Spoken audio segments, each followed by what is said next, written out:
Yeah.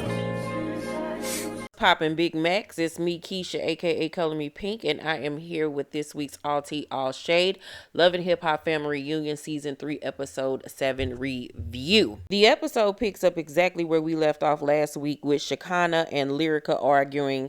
At some point, security jumps in to separate them. Shekinah ends up chucking everybody the deuce and going to her room. Everybody pretty much felt like Shekinah was doing the most. She was being negative. She brought a bunch of negative energy with her, and nobody was really feeling it. Everybody just felt like she was being messy. And I agree. Like, ever since she got there on the trip, she had literally brought a bunch of negative energy and chaos along with her. And it's just like, when did you become the ish starter, on this show? Like, that's the role you've decided to, play now. Like, you didn't used to be that way. And I think that she's fallen into that trap of being the messy one, and it's not cute, and you need to get somewhere and sit your big ass down somewhere. So Chrissy is mad at herself because she feel like she fell for the BS by even acknowledging Shekinah, because Shekinah knew exactly who told her when she got in front of everybody. Thompson, who told this girl that I said this, that, and the third. So after that, Carly lets everybody know that she got a mechanical bull, so everybody gets on there, and Mariah Lynn, falls off and ends up messing up her nails once again, because she initially messed up her nails when her and Carly had their fight. And Carly was like, I'm so sorry. I'm so sorry. And they end up hugging each other, and Carly apologized to her again. And this time, Mariah Lynn accepts her apology because she felt like it was genuine. And, they hugged it out, and everything is everything. And I do feel like this time Carly's apology was more sincere. And it was just good to see them put that whole situation behind them, because it was just so silly in the first place. The next day, we see Shay and KK meet up in their room to talk to Shekinah about, like, what's going on with you, girl, because you just have been acting a donkey since you've been here. And they wanted to know exactly what happened to cause, the argument the night before. So Shekinah tells them that she feels like Chrissy should have called her out when she initially asked her about the whole Tierra Marie and 50 Cent situation. And she just once again wasn't taking responsibility or accountability for her actions, and that she had just been starting stuff since she got there. Now, to somewhat of an extent, I do understand where Shekinah was coming from. Like, if you really felt some type of way, why you just didn't say something to me right then and there? I do get that, instead of just running back and telling Tierra. And I I feel like Shekinah felt like she didn't do anything wrong, because she then went behind that conversation she had with Chrissy to Tierra and said what she said to her face. But you didn't even need to bring it up in the first place. It's none of your business, and you knew what you was doing and what you was implying when you said it. So you can't really blame everything on Chrissy. You got to look at yourself for even saying it in the first place. You know what I'm saying? So we then switch to Lyrica and Tierra. They're sitting down swapping stories about why they're not getting along with Shekinah. So we then go back to Shekinah, and she still got an attitude, being defensive, and it was getting on Shay's nerve, because Shay was like, I'm trying to help you, you know, rectify this situation, and you steady saying smart stuff about how you don't like this person, and I'm gonna say this. And it's just like, girl, calm down. Like, Shekinah, once again, you said you don't even like to fight, you can't fight, so where is all this aggression coming from? Are you being Billy badass because security is there? Like, if you don't sit your oompa loompa self down somewhere, like, girl, it's something when Shay Johnson, Shay Bucky got more sense than you, and KK got more sense than you. Girl, that's saying a lot. It is saying a whole lot. Shay ends up hosting a women's empowerment event, but she actually invites the guys because she wants them to get a perspective on, things that women go through. So, Tierra starts things off by saying that she doesn't want to sing anymore because of all the rumors and things surrounding her and the things that she's been through. And, the guys just encourage her to keep going and not to, you know, let fear run her, because, you have to have those ebbs and flows in life to know what you're made of. You know what I'm saying? And Tierra was like, her happiest, most secure place is when she is doing her God-given talent, which is singing. And like I said, when Tierra was in her bag back in the day, she was that girl. And if she could get back to that and leave all these horrible relationships along and the bad press and all of this, like, she could have been back on top, but she's so focused on everything else but what she needs to be focusing on, and that's the issue and the problem. So then Khaotic asks the question, what do women need to know how to exist with a man? And so Gunplay gets to talking, and he talking some, I done coexisted with prostitutes, being a pimp. I respect you as a whore. She respect me as a P. And Mariah Lynn and Alexis, are really uncomfortable. They don't like what he's saying. They feel like he's low-key being like disrespectful, especially since Alexis told everybody, her story about being trafficked and, all of those types of things. So Mariah Lynn speaks up and says to him, like, I think you need to be more cognizant of what you're saying about that lifestyle around people who have dealt with trauma. And Scrap was like, but that's his story. He's just telling y'all what he's been through.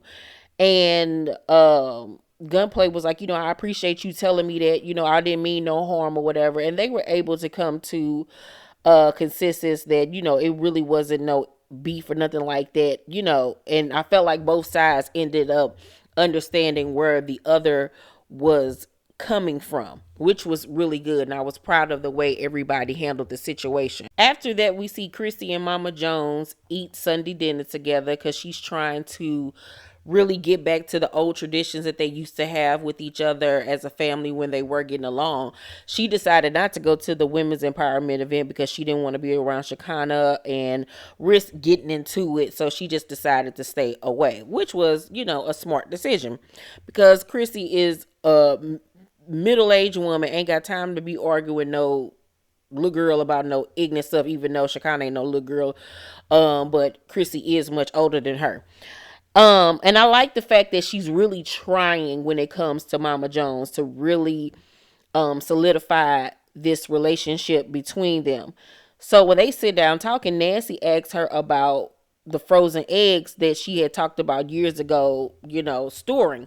And Chrissy was taken aback by the question, because she like, basically like, we just not getting back cool. That's a loaded question. Like, where are you going with this? Like, she was taken aback by it. I think she was kind of put off guard and maybe a little bit offended. Like, she just didn't really like it.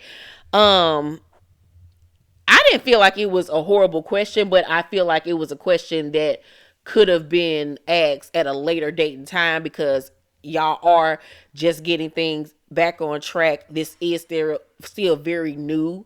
So to deal with such a topic, I don't think that it was the right time for Mama Jones to ask that question. But Chrissy takes it on the chin and was able to, just roll with the punches, and was like, she decided not to do it because it made her feel weird about it at the time. And she was like, she just doesn't feel like she's meant to be a mother. Nancy, however, in her confessional, hopes that she can change her mind because she really wants a grandbaby. And I'm like, girl, you can get it up. That ship has sailed. You got your grandson with Jimmy. Like, no, it's not happening. I really don't see Chrissy having any children, especially at this age. And if she does, I don't see her carrying it. I can see them maybe adopting or doing a surrogate, but I really don't see Chrissy having no kids. I really don't. But I appreciate the way that she handled the situation. Instead of, letting it get to her, letting it bother her, she just answered the question. They were able to laugh about it and keep it moving. So after that, we go back to the women's empowerment situation. And Shay has her brother and sister-in-law come speak because they're both doctors. And the sister-in-law said something that really made me say, like, oh, that was a word right there. The sister-in-law said the world will have you believe that your strength is the absence of emotion. And I was like, oh, that hit home for me because I'm a very strong willed, determined, minded person, and I often push down my emotions to be the strong one, to not let it affect me because of my anxiety that I have dealt with now for 20 years, because I have been deemed the strong one in my family. So that really hit home for me that it's okay to have a weak moment. It's okay to cry. It's okay to show emotions instead of bottling it up and keeping it moving, which I tend to do. And that's something that I want to work on because, like I said, that statement really hit home for me. Are you guys like that? Do any of you relate to having to be the strong one and not to show weakness and not to show emotions and to keep that strong face and to maneuver on in life and march on? Let me know, or are you guys like that as well? Because I want to change that. I really do want to change that about myself. So Shekinah ends up apologizing to Tiara, but in her confessional, she say that she still don't trust none of these bitches. And I'm like, Shekinah, nobody cares. Like, you're really becoming unlikable. Like, you used to be the funny person. You used to be the voice of reason. And now you're just getting on my absolute nerves. You really are. Like, you're worse than Carly now. And that is really a problem. So after the women's empowerment event, everybody's eating the catered food and Scrap is sitting off to the side. So Alexis comes to her plate. She was like, you ain't eating? He was like, no, I ain't eating none of that. I think I'm just going to get something back at the hotel. And so she was like, oh. And so he was like, but I'm about to go back to my room. I'm going to see you later. So she was like, oh, okay. She was just steady eating, but she felt some type of way because she felt like he was being funny.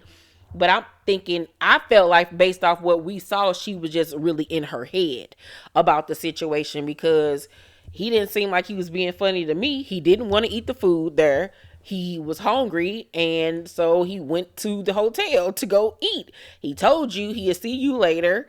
Like, I didn't really understand why she felt some type of way about that, but I honestly felt like she was getting into her head over the situation, thinking that maybe he was trying to be funny towards her. Something in my mind made me feel like also like they had already slept together, and she felt like that he might have been trying to push her to the side or something like that. That's what the vibe I was getting, because why would you even care about something so minuscule and y'all don't even know each other like that, for real, for real, for real. So while everybody's eating, Tiara tells Shekinah that Chrissy wasn't the only person who told her about this whole 50 Cent comment. So now Shekinah like, I really want to do some investigation to see who else was going around telling you this. And I'm like, girl, just leave it alone. Y'all have already discussed it. Let it go. So back with Chrissy and Mama Jones, she tells her that she don't even know if she'll participate later in the events because, once again, she just doesn't even want to fall into the trap of getting into it with somebody because, Chrissy will hurt Shekinah. She literally will. We then see Scrap go visit Alexis in her room, and he was like, what's wrong with you? Because he knew that she was feeling some type of way. And she tells him, like, you just walked away while I was still talking to you. You was just acting like you was, being kind of, weird towards me. And he was like, no, like, it wasn't nothing like that. Like, I told you, bye. And so he was like, but I apologize. He was like, you owe me a massage. So she starts massaging him or whatever. And he was like, so what has these girls been saying to you? Like, cause it feel like they scared to be around me. And she was like, girls just be talking or whatever. And then they did a flashback of her talking about him to the other girls. And he was like, would you feel some type of way like if I was to be around the other women? And she was like what? He was like, like I had breakfast with Tiara.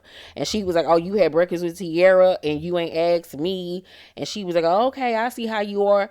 And he like, I had real breakfast with you though. He was like, I just had like a slushy with her. Like it wasn't even nothing like that. And so at this point, he's seeing that she's becoming, really infatuated with them. And it's starting to seem like they're a couple and they're not, because he's not looking for monogamy right about now. He's not looking for no relationship. And he kind of feel like she moving too fast. However, he does like her and he do want to see where this could possibly go. But he just feels like she's moving too fast and being territorial. And I agree. But that's why I said I feel like they had already smashed, and that's what really got her in her feelings. But I feel like he should have just doubled down at that point and let her know really what it was and what it is gonna be for him, and to see if she could deal with that and if she was cool with that. I feel like he should have reiterated that to her, because at this point it's either reiterate it or leave her alone, because she is starting to become a little territorial. So after that, the event that night is thrown by Khaotic, and they're doing like a family feud type thing. And he lets everybody know that he has a special guest coming to help him from Miami. And the person walks up, but we don't get a chance to see the person's face.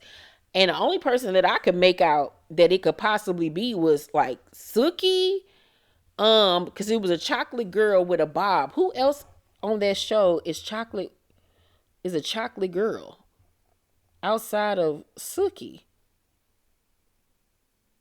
I can't think of nobody else. That's the only person I could think of, unless it's somebody I just can't think of off the top of my head. But that was the episode in its totality. Overall, I'll give tonight's episode a C minus. It was like a filler episode to me. It really wasn't a lot going on. It seems like next weekend is going to be pure chaos with Shekinah getting into it with everybody again, child. Y'all let me know down below in the comment section what y'all thought about the episode. Make sure to thumbs up this video, like and subscribe, and hit that notification bell button. I love you guys, and I'll see you on the next video. Bye.